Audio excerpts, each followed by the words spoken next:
ख्वाबों की स्याही से अपनी तकदीर लिखी है हमने, अक्सर उन ख्वाबों को बहा ले जाता है।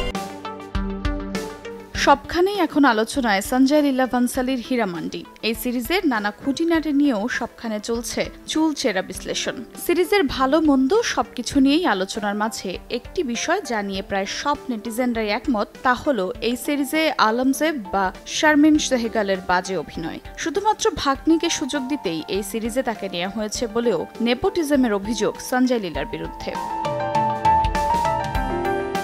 তবে হীরামান্ডি দিয়ে অভিনয় জগতে অভিষেক হলেও শারমিন ফিল্মি দুনিয়ায় নতুন নয়। তার শোবিজ অঙ্গনে কাজের শুরু ক্যামেরার পেছন থেকেই। মামা সঞ্জয় লীলা বানসালির ছবি রামলীলা এবং বাজিরাও মাস্তানের ইউনিটে সহকারী হিসেবে কাজ করেন শারমিন, আর সেখান থেকেই অভিনয়ের সুপ্ত ইচ্ছা প্রকাশ পায় তার।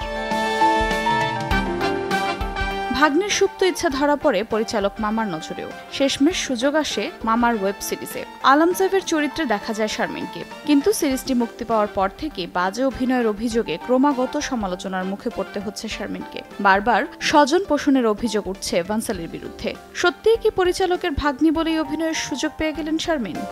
নগদে 500 টাকা বা তার বেশি পেমেন্টে পেতে পারেন ঢাকায় জমিসহ 20 কোটি টাকার পুরস্কার।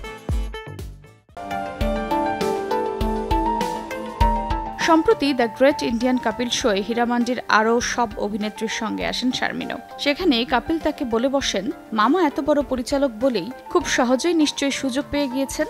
এমন প্রশ্নের ঘোর আপত্তি জানিয়ে শারমিন জানান, একেবারেই না, 16 বার অডিশন দিতে হয়েছে, তারপর ডাক পেয়েছি। প্রায় 1 বছর ধরে নিজেকে তৈরি করেছি। তবে শারমিন যতই বলুক, নেটাগরিকরা তার কথা মানতে নারাজ। বরং শারমিন নিজের পক্ষে সাফাই গাইলেও একের পর এক কটাক্ষের মুখে পড়তেই হচ্ছে তাকে। তবে এত আলোচনা সমালোচনার মধ্যেই এই সিরিজ দুর্দান্ত সাফল্য ছুঁয়ে ফেলেছে। নেটফ্লিক্সের সবচেয়ে বেশিবার দেখা সিরিজের তকমা পেয়েছে হীরামান্ডি।